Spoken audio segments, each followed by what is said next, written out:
Ya, pemirsa, Otoritas Jasa Keuangan akan mewajibkan seluruh bank di Indonesia untuk bergabung dalam tim pusat anti penipuan atau anti-scam center. Dan langkah ini sebagai upaya meningkatkan perlindungan masyarakat terhadap penipuan secara online. Otoritas Jasa Keuangan atau OJK memastikan akan meningkatkan perlindungan masyarakat terhadap berbagai macam modus penipuan dengan membentuk anti-scam center. OJK akan mewajibkan semua bank untuk bergabung dalam tim anti-scam center demi memastikan perlindungan masyarakat terhadap banyaknya modus kejahatan yang menggunakan rekening bank.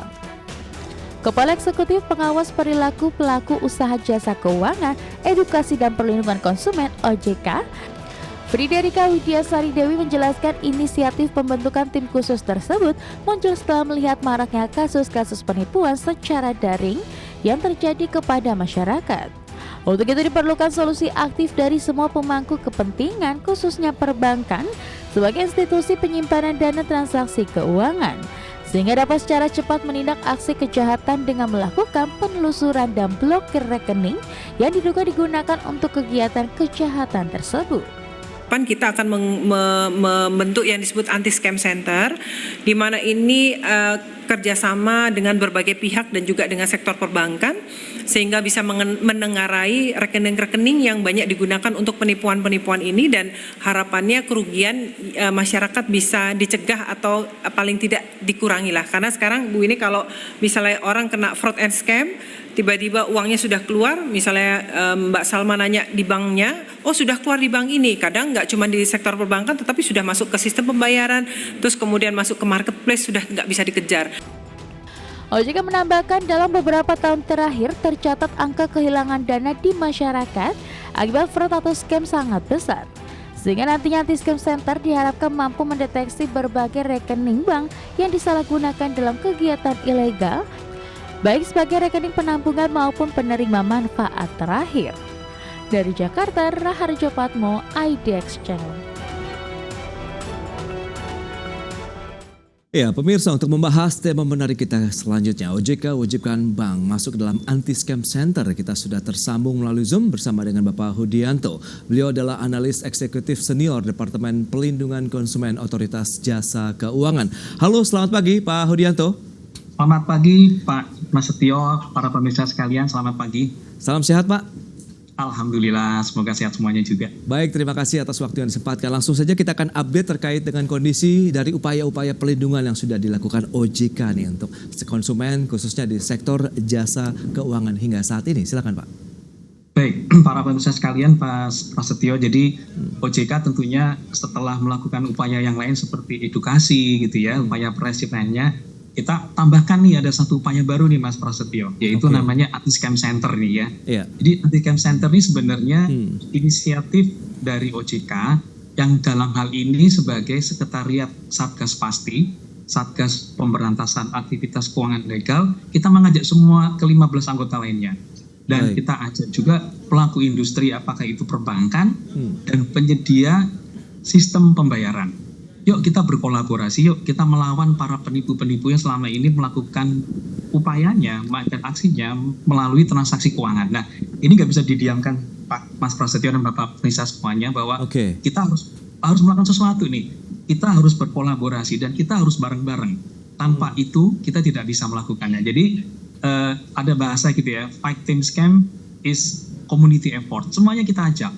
Jadi regulator, pelaku industri, telco, e-commerce gitu ya, sistem pembayaran, bahkan masyarakat sendiri pun akan kita ajak karena ini sudah meresahkan. Penipuan melalui transaksi keuangan sudah meningkat dan jumlahnya sangat besar dan trennya meningkat Mas Prasetyo. Ini nggak boleh lama-lama, dan itulah kenapa OJK sangat ngotot sekali untuk membangun namanya anti-scam center ini. Kira-kira begitu Mas Prasetyo. Pak Hudianto setuju kalau memang sudah meresahkan masyarakat begitu, karena korbannya yang berjatuhan juga sudah semakin banyak begitu. Nah, apakah ini terkait dengan tingkat literasi, edukasi masyarakat begitu ya, terkait dengan produk-produk jasa keuangan saat ini? Memang seperti apa nih kondisi realnya saat ini Pak Hudianto? Baik, kebetulan kemarin pimpinan kami di OJK menyampaikan hasil survei nasional literasi dan inklusi keuangan atau SNLIK yang terakhir tahun 2024 nih. Menarik untuk kita lihat bersama nih Mas. Jadi kalau kita lihat berdasarkan hasil terkini, Mm-mm. indeks literasi keuangan penduduk Indonesia itu sebesar 65,43%. Oke. Jadi 65% gitu ya. Kemudian indeks inklusi keuangan kita 75%. 75,02 tepatnya persen gitu ya. Jadi ada gap nih Mas. Mas Prasetyo, ada gap sekitar 10%. Artinya apa? Masih ada konsumen keuangan di Indonesia yang membeli produknya tanpa paham sepenuhnya. Betul. Apakah risiko, apakah ketepatan membeli produk itu sesuai dengan kebutuhannya, mungkin juga biaya dan seterusnya. Itu yang satu ya. Ya. Kemudian ada gap yang cukup lumayan, ada 10%. Kemudian adalah fakta bahwa literasi digital kita juga masih rendah Mas Prasetyo.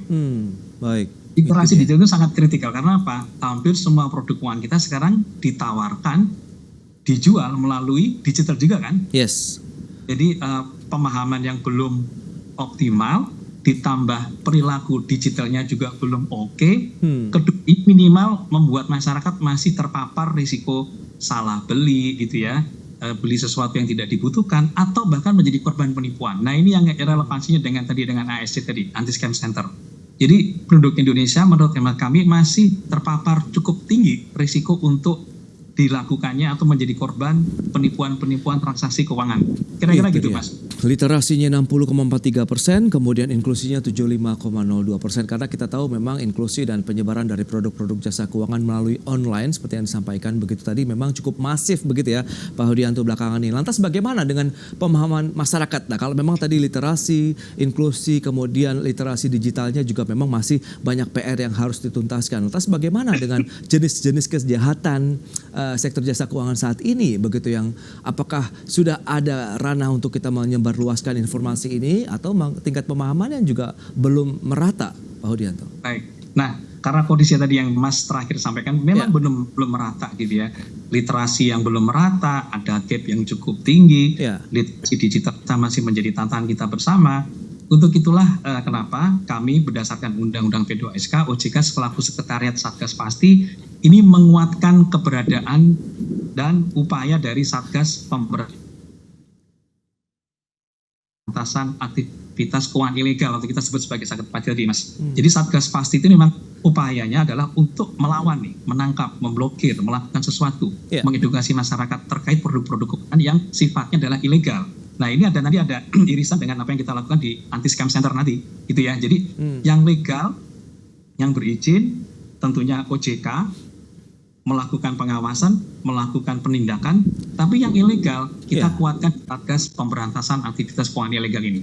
Kira-kira gitu Mas. Jadi jangan sampai yang legal kita perhatikan, yang ilegal pun kita urusin. Dengan cara apa? Ini menguatkan, membentuk Satgas Pemberantasan Aktivitas Keuangan Ilegal. Ini luar biasa Mas Prasetyo, karena ada 16 lembaga, ada 2 regulator keuangan, ada OJK, ada Bank Indonesia, ada 10 kementerian, ya. Kemudian ada bapak-bapak ibu dari rekan-rekan kami dari penegakan hukum, apakah dari kejaksaan, kepolisian dalam hal ini Barreskrim gitu ya, dan juga PPATK. Jadi kita keroyokan untuk melawan seperti ini. Yes, itu dia. Ini perlukan kolaborasi dan gotong royong lah kita untuk mengentaskan lagi ya jebakan-jebakan dari para penjahat di sektor jasa keuangan. Tapi bagaimana dengan tadi wacana ataupun rencana mewajibkan bank-bank masuk ke dalam Anti Scam Center ini? Nah mekanismenya terkait dengan Anti Scam Center ini juga seperti apa Pak Hudianto? Kenapa harus semua bank? Bahkan nanti tidak hanya bank ya, kita ajak juga teman dari penyedia sistem pembayaran pastinya kita akan mengajak rekan kami dari Bank Indonesia selaku regulatornya. Karena tanpa semua ikut Mas Prasetyo, maka gerakan ini akan tidak efektif. Karena apa? Karena pelaku ini cepat sekali memindahkan dana hasil penipuannya itu kemana-mana Mas. Jadi bank 1 ke bank 2, bank 2 ke bank 3, seterusnya. Apakah itu bank himbara, apakah bank swasta, apakah itu bank BPD gitu ya, apakah bank asing, apakah segera juga dipindahkan ke sistem pembayaran seperti PayPay itu. Ini kalau tidak kita community effort tidak akan pernah berhasil Mas. Karena apa? Begitu pindah ke suatu bank, kebetulan bank itu tidak join atau tidak aktif di Anti Scam Center, maka itu sia-sia. Jadi ini benar-benar harus gotong royong, kita harus berkolaborasi, satu semangat, satu visi, dan satu kecepatan Mas. Tanpa itu dana masyarakat selalu kita bisa menangkap, bisa memblokir, tapi dananya sudah hilang. Ke depan kita kepinginnya harus segera. Jadi bahasa kami ya di ASC nanti adalah cepat penanganannya, timely, dan berefek jerak. Itu dia yang paling utama itu dia. Ya, berefek jerak apa? Artinya pelaku harus ketahuan, dia memiliki rekening di mana saja, dan kita akan membuat dia repot secara keuangan. Kira-kira begitu, Mas. Wow, ini berarti tracing terkait dengan aliran pergerakan dana penipuan yang dilakukan begitu oleh oknum-oknum tadi bisa terdeteksi begitu, Pak Herianto? Benar sekali, Mas Prasetyo. Kalau kita tergabung dalam satu sistem dan kita punya semangat yang sama gitu ya, maka itu akan bisa terwujud. Lambat laun kita akan menjadi lebih cepat dan kita akan lebih responsif. Karena selama ini suatu contoh ya, ada suatu kasus nih, mungkin Mas Prasetyo gitu ya, ditipu, kemudian transfer ke salah satu bank, Mas Prasetyo kemudian melapor ke bank tersebut, ternyata uangnya sudah dipindahkan ke bank kedua. Dan bank pertama tentunya akan mengontak bank kedua. Ternyata di bank kedua dilarikan lagi uangnya, bisa ke bank atau ke sistem pembayaran. Nah, kalau pindahnya ini tidak segera kita lakukan kolaborasi, dan kita menutup supaya uangnya tidak kemana-mana lagi, maka yang bisa terjadi adalah memang selesai sih, tapi mungkin 5 hari kemudian uangnya sudah nggak ada, gitu ya. Jadi tanpa kita kolaborasi seluruh pelaku industri, apakah itu di perbankan dan penyedia sistem pembayaran, maka boleh saya katakan tidak efektif. Jadi memang saya yakin bank-bank pun, para bapak ibu penyedia sistem pembayaran akan senang, Mas Prasetyo. Karena apa? Karena mereka juga menjadi korban. Karena dengan begitu masyarakat juga nggak percaya dengan, waduh bank ini kok nggak cepet sih kalau menangani penanganan pengaduan seperti ini. Aduh, P ini kok nggak responsif sih, uang saya sudah hilang baru ngomongin dan selesai dilakukan pemblokiran. Jadi ke depan tidak boleh seperti itu lagi, dan kita harus semangat membangun anti scam center ini, Mas Prasetyo. Dan perlu ada divisi khusus tidak sih terkait dengan anti scam center di masing-masing bank gitu, sehingga pada saat ada laporan masuk kemudian langsung bergerak nih untuk mendeteksi uang itu kemana, apakah masih berada dalam satu bank kemudian langsung diblokir atau sudah pindah seperti yang Anda katakan ke bank lain ataupun ke sistem pembayaran lain misalnya. Baik, sebenarnya sejalan dengan berlakunya beberapa ketentuan undang-undang seperti undang-undang TPPU, mungkin juga ditunjang oleh peraturan yang sangat bagus dari PPATK, namanya peraturan kepala PPATK. Jadi pemblokiran atau penundaan transaksi oleh masing-masing pelaku sudah bisa, Mas. Cuman pada waktu pindah-pindah transaksi itu perlu suatu forum, suatu tempat bersama, tanda kutip bersama adalah melalui sistem yang harus satu semangat nih. Begitu ada suatu ketahuan, ada suatu dana yang tidak benar, penipuan ada di bank A kemudian ke bank B dan C, itu bank A, B, C harus satu kesatuan, Mas, kecepatannya. Jadi tidak bisa A ke B kemudian B leha-leha gitu ya. Baru sore ditindaklanjuti, kemudian pindah ke C, kemudian bank C juga mungkin karena kesibukan ada satu rapat, baru malamnya ditindaklanjuti. Udah nggak boleh itu lagi. Jadi harus ada, kita semangat yang sama, begitu A ke B, B harus segera secepat juga. B ke C juga harus cepat juga. Jadi kalau berdasarkan ketentuannya sudah ada, kita tinggal membuat suatu kayak forum komunikasi nih, Mas. Forum kerjasama, forum kolaboratif. Inilah ASC. Jadi ketentuannya sudah ada, yang dilakukan bank selama ini sudah bagus, cuman ayo kita semakin berkoordinasi, semakin kolaboratif, kita cepatkan penindakan supaya untuk kepentingan masyarakat. Nah, petugasnya siapa nih? Dalam artian mereka yang bertugas di anti scam center sendiri, apakah ada perwakilan dari setiap bank begitu, atau mekanismenya anti scam center ini yang masuk ke dalam sistem perbankan begitu? Baik, jadi kita anti scam center ini tidak akan menyentuh sistem masing-masing perbankan, Mas Prasetyo. Jadi mungkin bank A dengan sistemnya, bank C dengan itu kita nggak akan ikut-ikutan. Tadi benar, Mas Prasetyo. Jadi nanti masing-masing bank harus punya perwakilan.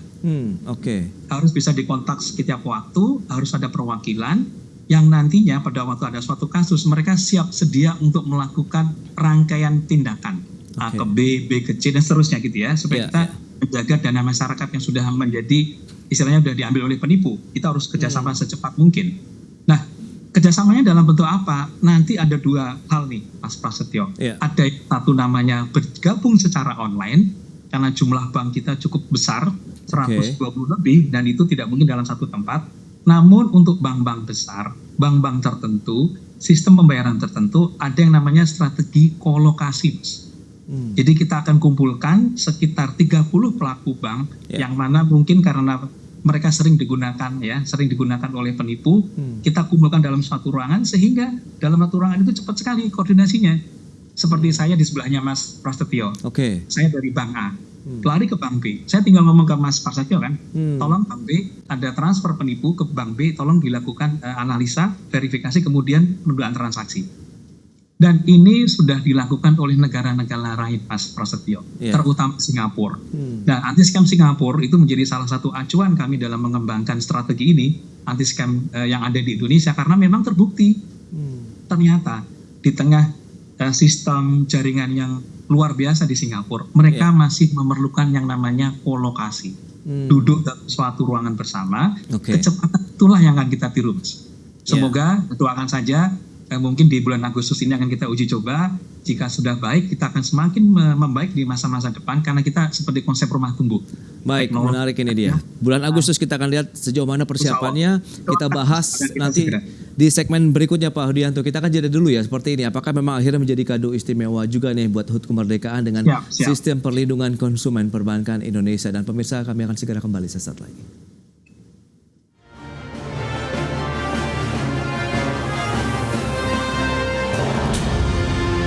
Ya pemirsa, Badan Pusat Statistik bersama dengan Otoritas Jasa Keuangan mengumumkan hasil survei terbaru terkait dengan literasi dan inklusi keuangan nasional di tahun 2024.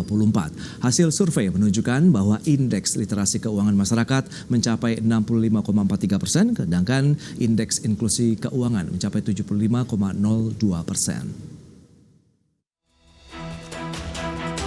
Badan Pusat Statistik bersama Otoritas Jasa Keuangan mengumumkan hasil survei nasional literasi dan inklusi keuangan 2024. PLT Kepala BPS Amalia Dininggar Widyasanti menjelaskan survei dilakukan di 34 provinsi, mencakup 120 kabupaten kota, termasuk 8 wilayah kantor regional atau kantor OJK di wilayah tersebut. Dengan total responden atau sampel sebanyak 10.800 responden, hasil survei menunjukkan indeks literasi keuangan masyarakat Indonesia mencapai 65,43%, sedangkan indeks inklusi keuangan mencapai 75,02%. Amalia menambahkan indeks keuangan untuk layanan jasa non-konvensional lebih tinggi dibandingkan dengan literasi keuangan jasa layanan syariah. Tercatat indeks literasi dan inklusi keuangan konvensional mencapai 65,08% dan 73,55%. Sementara itu indeks literasi dan inklusi keuangan syariah masing-masing 39,11% dan 12,88%. Dalam survei ini BPS memastikan bahwa hasil survei SNLIK tahun 2024 tidak bisa dibandingkan dengan survei tahun-tahun sebelumnya karena metode dan lingkup sampel yang digunakan sangat berbeda. Inklusi keuangan untuk tahun 2023 berdasarkan hasil survei tahun 2024 bahwa indeks literasi keuangan adalah 65,43% dan indeks inklusi keuangan adalah 75,02%.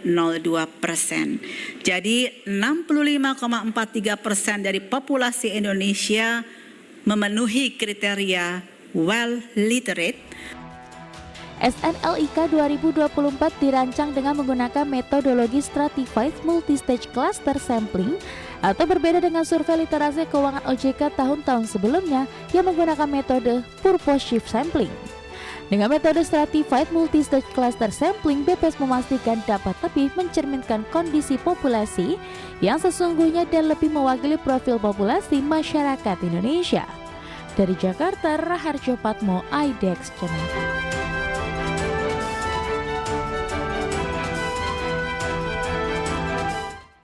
Ya pemirsa, kita akan lanjutkan kembali perbincangan bersama dengan Bapak Hudianto, analis eksekutif senior kelompok spesialis pengawas perilaku pelaku usaha jasa keuangan, edukasi, dan perlindungan konsumen OJK. Baik, Pak Hudianto, tadi sudah disampaikan memang dari data yang sudah disampaikan OJK bekerja sama dengan BPS tadi, ini terkait dengan bagaimana literasi dan inklusi apa yang bisa Anda cermati dengan kondisi tadi, kalau mungkin bisa menanggapi dengan informasi yang baru saja kami sampaikan, Pak Hudi. Baik, saya ingin menambahkan sedikit Mas Prasetyo bahwa hasil SNLIK tahun 2024 yang dilakukan OJK itu kan bekerjasama dengan salah satu lembaga terpercaya ya dalam bidang statistik yaitu BPS nih. Namun yang ingin saya sampaikan juga bahwa kami telah menggunakan parameter yang sesuai dengan indikator nih. Jadi supaya kita best practice nih Mas. Ya. Sesuai dengan indikator yang digunakan oleh OECD. Dalam hal ini juga INVE International Survey of Financial Literacy. Jadi moga-moga pemirsa sekalian dengan menggunakan kerjasama dengan yang baik dengan BPS, kemudian juga menggunakan parameter dan indikator yang international based, semoga ini menjadi ukuran yang baik untuk kita memahami seperti apa sebenarnya kondisi di masyarakat terkait dengan literasi dan inklusi. Tentunya ini menjadi PR kita ya Mas, kita PR bisa bersama, OJK akan semangat sekali terus melakukan apakah itu upaya literasi, edukasi, dan sosialisasi, karena ini menjadi tantangan dan tentunya menjadi salah satu tujuan OJK ada, yaitu meningkatkan masyarakat, kesejahteraan masyarakat melalui sektor keuangan kita. Jadi kita akan terus kita lakukan, Mas. Baik, itu dia upaya-upaya yang sudah dilakukan untuk meningkatkan tadi. Ini ujung-ujungnya upaya pelindungan juga nih terhadap konsumen keuangan di Indonesia. Lantas terkait dengan anti-scam center ini targetnya Agustus. Apakah diharapkan nanti pada saat ini uji coba begitu menjadi kado istimewa juga nih bagi konsumen industri keuangan kita? Ya, baik. Memang pimpinan kami sangat mengharapkan bahwa di bulan Agustus ini ada beberapa gerakan ya yang mungkin akan dipersembahkan untuk HUT RI yang tercinta gitu ya. Salah satunya dari sini juga, Mas. Jadi kita berharap nanti di bulan Agustus ini kita akan melakukan uji coba dan soft launching. Kita akan merangkul dulu beberapa bank-bank besar, beberapa sistem pembayaran gitu ya yang akan menjadi pilot project, dan kita lakukan sekitar seminggu 2 minggu. Begitu running well, maka di bulan depan kita akan mengajak semuanya nih, rame-ramenya nih Mas Prasetyo. Kita undang semua, dan kita pada waktu sekarang pun kita sudah sangat close coordination dengan yang namanya Perbanas, Himbara, Asbanda, Perbina gitu ya. Juga dengan ASPI, Asosiasi Sistem Pembayaran Indonesia, dan juga anggota-anggota lain seperti Bank Indonesia, PPATK, Bareskrim. Jadi semua pihak sudah kita undang, bahkan pada tanggal 15 Juli kemarin kita sudah melakukan high level meeting Mas Prasetyo. Alhamdulillah semua lembaga, semua asosiasi mendukung ini karena inilah yang ditunggu-tunggu. Karena kita semua sebel gitu ya, kita juga menjadi korban nih. Kita kasihan masyarakat juga, kita tidak bisa melakukan sesuatu yang efektif dan bermanfaat buat masyarakat secara optimal tentunya ya. Moga-moga dengan ASC ini di bulan Agustus kita bisa persembahkan, ke depan akan semakin membaik karena kita menggunakan konsep rumah tumbuh Mas Prasetyo. Semakin baik sistemnya, semakin baik pengaturannya, semakin baik nanti penegakan hukum. Baik, dan nanti pada saat penerapan uji coba begitu, kira-kira mungkin apa saja sih parameter-parameter yang diuji coba terkait dengan pelaksanaan, kemudian ada uji kasus kah atau bagaimana? Yang paling utama adalah kecepatan Mas. Kecepatan apa itu? Yaitu kecepatan melakukan penundaan transaksi atau bahasa umumnya adalah pemblokiran. Itu harus cepat sekali. Jadi begitu ada laporan masyarakat, terverifikasi, memang dia korban dan dia memang sudah melakukan transaksi ke penipu gitu ya, dan terverifikasi ya, itu nggak boleh lama, itu harus segera kita lakukan pemblokiran. Ketika pindah ke yang lain, kita harus cepat juga dari bank satu ke bank berikutnya, harus cepat juga melakukan pemblokiran. Karena apa Mas? Kalau kita bisa melakukan pemblokiran secara cepat, insya Allah dana korban masih ada atau tersisa. Tapi kalau terlalu lama kita melakukan itu, dananya udah kemana-mana, sudah hilang, sudah sangat sulit untuk kita lacak. Itu yang pertama. Ukuran kedua adalah kita cepat mengidentifikasi penipu ini. Jika sudah terbukti, terverifikasi, dia memang melakukan penipuan, dan kita sudah tahu siapa dia, NIK-nya berapa, dia punya rekening bank di mana, maka kita bisa melakukan berikutnya, yaitu penegakan hukum. Yang paling utama adalah kita bisa nantinya bisa menyusun data blacklist Mas Prasetyo. Jadi kalau seorang A gitu ya, melakukan penipuan terbukti gitu ya, dia penipu dan sudah menikmati dan kita tahu bahwa dia melakukan itu sah gitu ya, secara istilahnya penyelidikan memang benar dia melakukan penipu, dia akan kita bikin susah. Tidak bisa dengan sembarang, jangan sampai dia mudah membuat penipuan di bank A, kemudian pindah ke bank B, bikin lagi rekening untuk penipuan. Dia pindah lagi ke bank C untuk melakukan penipuan lagi. Nah itu kan nggak selesai-selesai Mas. Betul. Kita harus kerjasama bahwa jika memang yang bersangkutan memang sudah melakukan dan terbukti melakukan kejahatan di bidang keuangan, maka bank lain akan mengetahuinya. Sistem pembayaran lain akan mengetahuinya. Itu udah jamak, di luar negeri sudah dilakukan. Seorang penipu yang memang sudah terbukti, maka dia akan kesulitan untuk berikutnya. Apakah di sektor keuangan, bahkan public service. Oke, itu dia yang paling utama Efek seperti jerah ini. efek jerah itu dia benar Pak Hudi. Nah ini terakhir bagaimana harapan Anda bahwa memang anti-scam center ini bisa menjadi solusi bagi perlindungan konsumen jasa keuangan Indonesia yang tidak lagi parsial begitu karena ini sudah terintegrasi. Baik. Kita kepinginnya kan solusinya ini kan bersama ya Mas. Ya. Tadi ada kalimat bahwa fighting scam is community effort gitu ya. Semoga ini menjadi salah satu langkah. Ya. Mungkin tidak langsung bisa pulang ya 100%, tapi kita akan mulai dulu. Baik. Kita gerakkan roda ini dulu. Kita akan membuat ini semakin lama akan semakin cepat, semakin baik, dan semakin menjadi efek kolaborasi yang luar biasa secara nasional. Industri perbankan mendukung, industri sistem pembayaran mendukung, e-commerce mendukung nantinya Pak. Jadi kalau Mas Prasetyo, lama-lama akan menjadi upaya bersama, kita libatkan masyarakat. Contohnya apa Mas dengan masyarakat? Kalau melapor penipuan, harus segera. Siapa tahu uangnya masih bisa diselamatkan. Tapi kalau baru, besoknya gitu ya, atau mungkin beberapa hari kemudian, ya minimal kita bisa memblokir rekening yang penipunya, tapi mungkin dananya mungkin nggak bisa. Tapi minimal blacklist tadi bisa di-share kepada para pelaku. Hati-hati terhadap orang ini, terbukti melakukan penipuan. Jadi kita akan sempitin lah Mas. Semakin lama kita semakin paham bagaimana melayani atau menguatkan perlindungan konsumen, tidak hanya konsumen ya, tapi masyarakat. Ya. Supaya sektor keuangan kita tumbuh secara baik dan mensejahterakan masyarakat, Mas. Baik, Pak Hudianto. Terima kasih banyak atas sharing yang sudah disampaikan. Mas, Sukses untuk anti-scam center dan kami tunggu realisasinya begitu karena ini akan Mohon menjadi doa dan restunya jawaban juga ini bagi masyarakat di tanah air. Terima kasih atas informasi yang sudah disampaikan. Salam sehat dan sampai berjumpa kembali, Pak Hudianto. Terima kasih. Terima kasih. Selamat siang semuanya pemirsa. Terima kasih. Baik pemirsa, 1 jam sudah saya menemani Anda dalam Market Review dan perbaharui terus informasi Anda hanya di IDX Channel, Your Trustworthy and Comprehensive Investment Reference. Jangan lupa saksikan program First Session Closing yang akan tayang pada pukul 11.30 waktu Indonesia Barat. Karena urusan masa depan harus terdepan, aku investor saham.